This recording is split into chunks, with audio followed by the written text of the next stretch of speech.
What form will the activities of these various so-called invisible movements take in Harlem this summer? An example, frustration itself has been sufficient, all that was necessary to make Negroes realize the importance of banding together, and Negroes are banding together.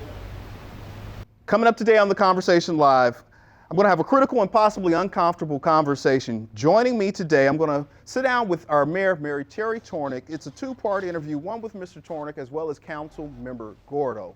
The intention of today's conversation is to discuss police oversight, police use of force, the state of our community and how we're reacting to it. I'll be asking both Mayor Tornek as well as Councilmember Gordo same questions, as well as showing videos for context. Mayor Tornek, thanks so much for joining me today. How you doing? Doing fine, thank you, apart from all this stuff. It's a little bit, everything's different now, and we're coming into some new normals, but really appreciate you taking the time to sit down. I think that we've missed some opportunities as a community to really just hear from one another. Sometimes people may be yelling at you at the dais, and other times it may be me yelling at you. So I just want to really sit down and really understand where you're coming from on a couple of issues. Our country is in chaos right now. We're seeing the use of force resulting in black men losing their lives. We've seen protests around the world as well as right here in Pasadena. So I want to talk about the protests and kind of how you're experiencing them. For the audience, let's cue up the second video, Charles, and we'll roll this in and we'll get a reaction and talk to the mayor on the other side. We're here to bring attention to the humiliating way that people of color are treated by law enforcement. Anyone who raises their voice to defend the destruction of property and businesses and have not spoken anything condemning the senseless violence against black people at the hands, the guns, and the knees of those sworn to protect and serve our citizens, you don't get it. What are you willing to give? This is not cute. These protests are not decorations. We keep dying over and over and over again. Yes, we see arrests, but there has not been one conviction ever. A foot is on my neck every day. I want you to make sure that the people that you vote for are actually going to do the things that they say they're going to do. And welcome back. Mayor Tornek, you attended that rally at City Hall that was organized by the NAACP and Indalon. And kind of wanted to get what your reaction was. I mean, I heard what you said to the crowd of almost 5,000, but how did that impact you? Oh, it was very impactful. I didn't just stay up at the front. I moved toward the back. I moved through the crowd. I listened to the crowd, and I stood in the back of the crowd toward Marengo, where my family was, my granddaughters and my son-in-law, who live in Pasadena. And I wanted to get a sense of what the crowd was feeling, and it's very impactful. There's a very intense atmosphere. People are angry. People are confused. They want to see change. I mean, I think the messages were very, very clear, and I heard them, and I have reacted to them. Are you connecting to individuals on the ground? I mean, as a real experience, do you feel maybe generationally there may be a disconnection? Oh, absolutely. I have one of my granddaughters, the 22-year-old, gave me a very impassioned speech in terms of what she heard me say, what she would have liked to have heard me say, what she thinks I should be hearing.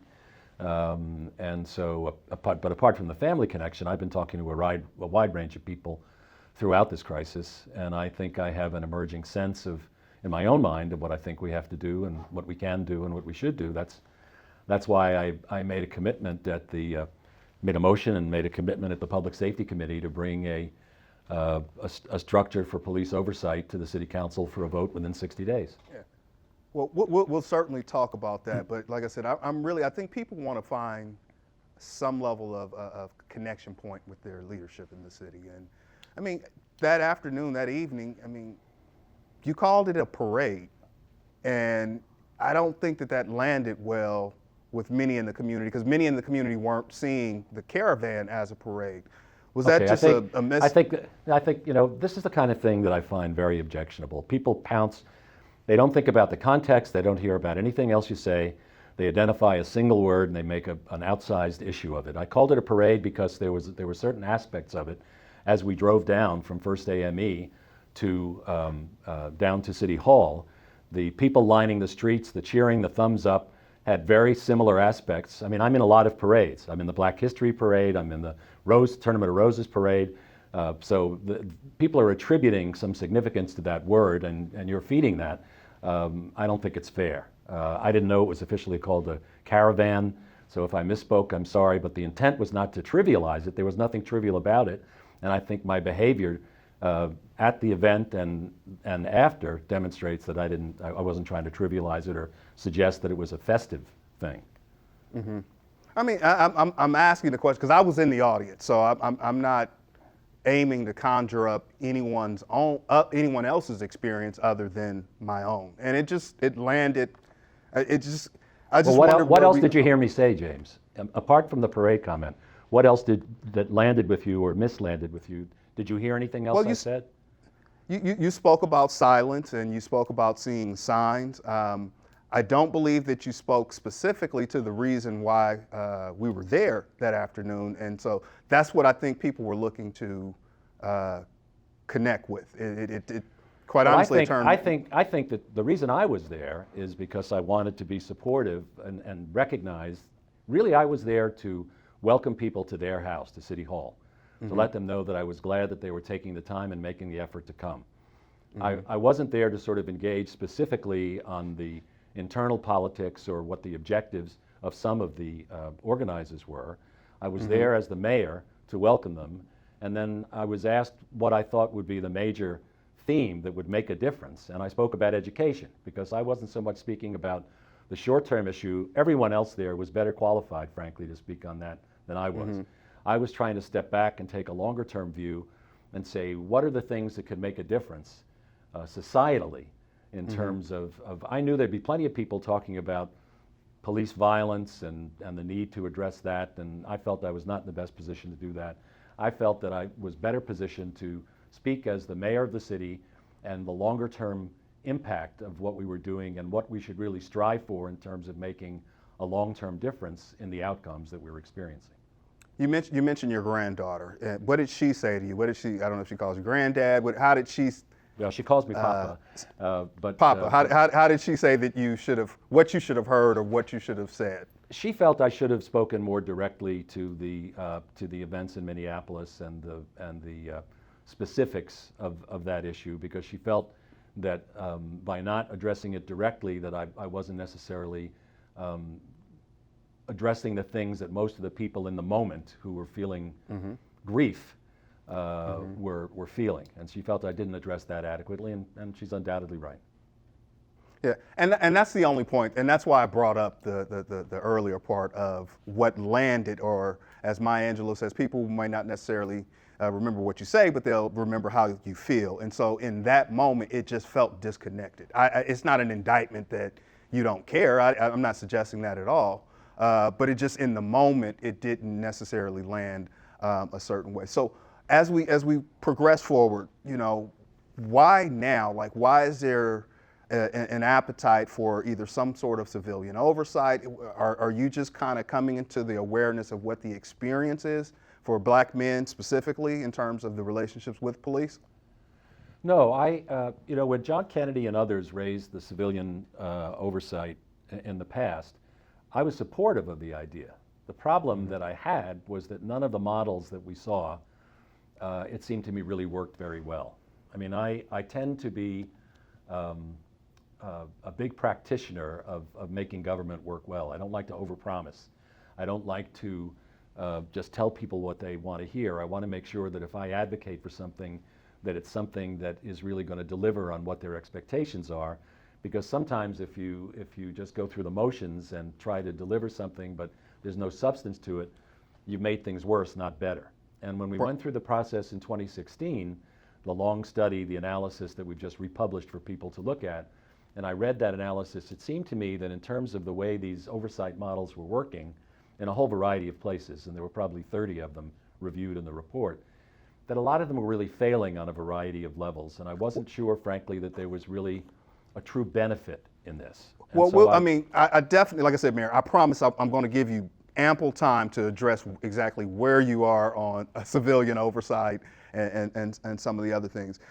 But what I'm aiming to do is kind of ground the situation for you in terms of how we experience it, because we were told body cameras would now, and I want to localize it, because what happened with Mr. Floyd, Pasadena isn't immune to. We've had our own issues. We've had situations where we've seen, uses of force, and it's been very disturbing. And so, as a citizen, we think, well, why is now any different? And so, I want to show this next video. I don't expect that you'll be able to comment on it, but I don't know that if you've ever seen it. But some of the audience may not have seen it. But let's cue up the third video, and then we'll check in with the mayor on the other side.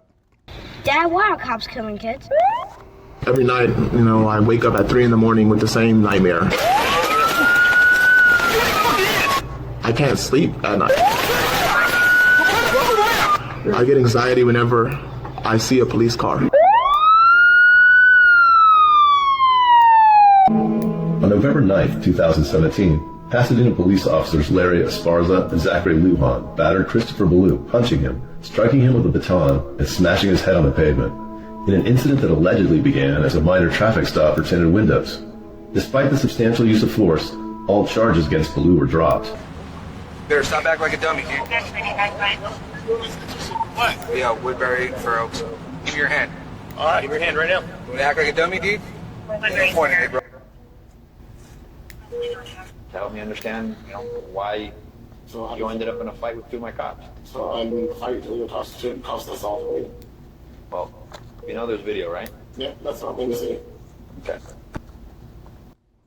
And welcome back. Mayor Tornek, now, I mean, where we are now as a community, as a country, like I said, I don't expect that you can comment on this, but as a father, how does that impact you? Well, I think that one central point here is that the body cams have made a huge impact, I think, on the way we do policing.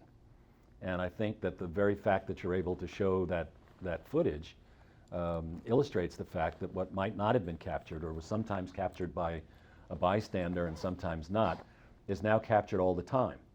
And the availability of the body cams and the fact that the police officers are wearing them all the time, and that both the audio and the visual information is available for people to see, and that we release it quickly, has changed, I think, in a dramatic way, the culture of the department and the way we do policing.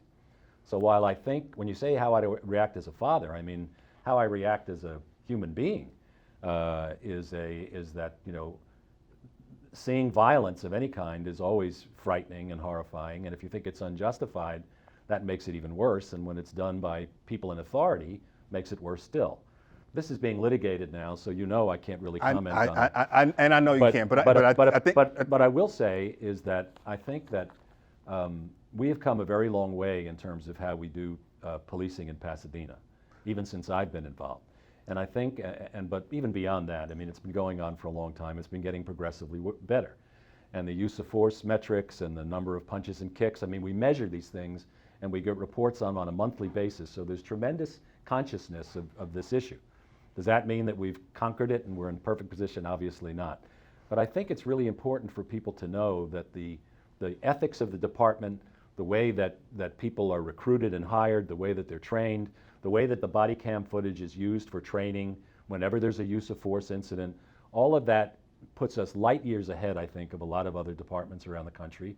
But we're not resting on our laurels, and that's why I'm pursuing this police oversight model, because I think it's important, no matter what we've done, we do still have incidents.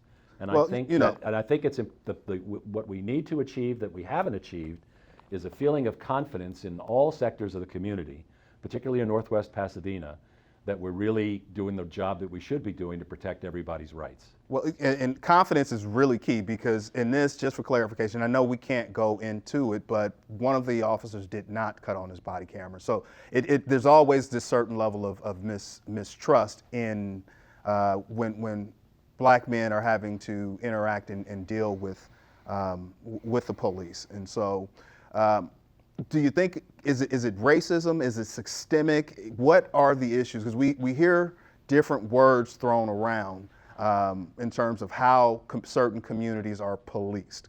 Well, there's racism in this country. I mean, I lived through the civil rights movement in the 60s. I remember what it was like before that, during that, and after that. I'm not a black man, so I can't make the kinds of statements that John Kennedy can, or that Tyrone Hampton can, or that you can. But I am a close observer of the human condition, and I remember what it was like going through the civil rights movement in the 60s and what was happening in 1968. This is part of my personal history. I know that we've traveled a long distance, but I also, as a country and as a society, but I also know that there is still prevalent racism, that racism exists in every aspect of our society and in terms of our personal attitudes toward people. I think we're doing better. I know the young people are doing better. And my hope is that those of us in authority, if we can continue to encourage those values and change practices that may contribute to that systemic racism, that maybe in my lifetime we'll have a situation where this is so uncommon that it's viewed as extraordinary, not as something that seems to be in the news from some part of the country every other day. Have you embraced the idea that Black Lives Matter? Oh, I've always embraced that idea. Mm-hmm. I think that, what I have changed is I've always been very reluctant to sign on to these sort of national templates, ideas of what we should be doing. I signed President Obama's objective pledge, the Brotherhood's objective pledge. I signed on to it. I brought it to the Public Safety Committee. They endorsed it unanimously, and I signed it. I made this 60-day commitment on police oversight.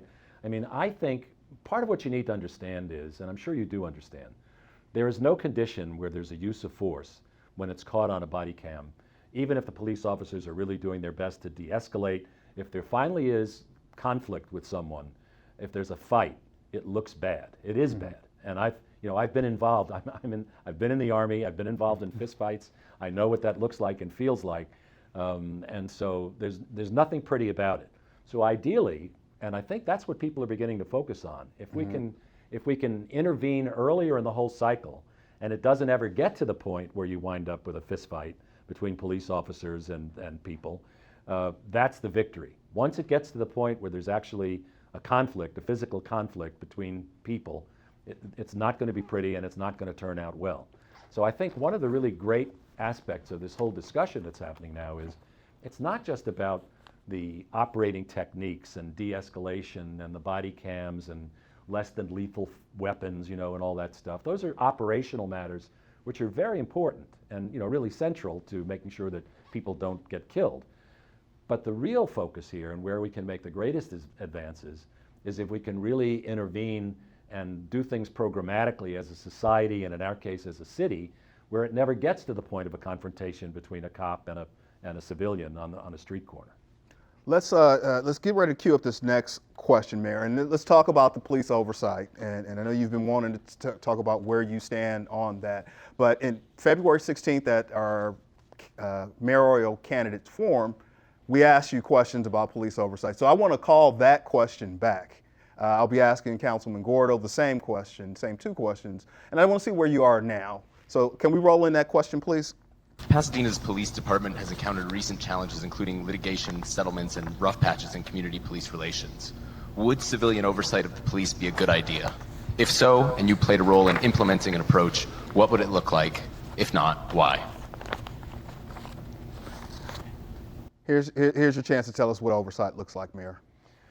Well, I think that we're going to decide in a very short period of time what oversight looks like. And I think that we've got a great start, not as a result of my work necessarily, but because of what Endelon, the day laborers, and the NAACP have started in terms of putting specifically on paper what they call a Community Bill of Rights and a Declaration of Interdependence. This goes beyond police oversight. It's a much more far-reaching document. But the point is, these two community-based groups have put on paper in a couple of pages, 4 or 5 pages, a series of reforms that can be made both specifically as it relates to our police department in terms of their operations, in terms of oversight for the police department, but going beyond that in terms of our budgetary practices and the kinds of things that we should be looking at as a city, not just as it relates to the PD, that I think is really a great start. And frankly, it's this document that I intend to use as a jumping off point. I'm going to suggest to Chairman Kennedy that at next week's Public Safety Committee that we use this document as a point of departure, because I think they've synthesized the critical areas of where we need to have at least a conversation and make progress on this issue. I don't want to mislead you. I don't support everything that they put down in terms of their recommendations. There's a lot of stuff in here that I do agree with. There's some that I don't particularly agree with, and there's even more that I think we just need to talk about, so we're all clear that we're talking about the same thing. But it's a community-based effort that really takes what we've been seeing on the street, the frustration and the passion that we've been seeing on the street, and puts it down in an organized way in terms of doable actions that we can take as a city that could lead to a whole series of different outcomes. Let's go to the next question. Let's roll that in. It's about settlements and resulting in use of force. Let's roll that in, Charles. Like most cities, Pasadena has paid out its share of expenses for legal costs and settlements related to allegations against its police department. Has the city paid too much? Or is this simply the cost of engaging in law enforcement during these sometimes volatile times? Have we paid too much, Mayor, or not enough?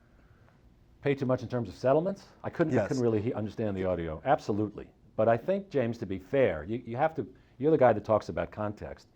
When we talk about context, the city pays settlements for all kinds of things. I mean, we paid a huge settlement for tree limbs falling on some children. We paid huge settlement for a kid being hit by a bicycle at Los Robles and Mountain Street. We paid a very big settlement for another child being hit by a golf ball at Brookside Park.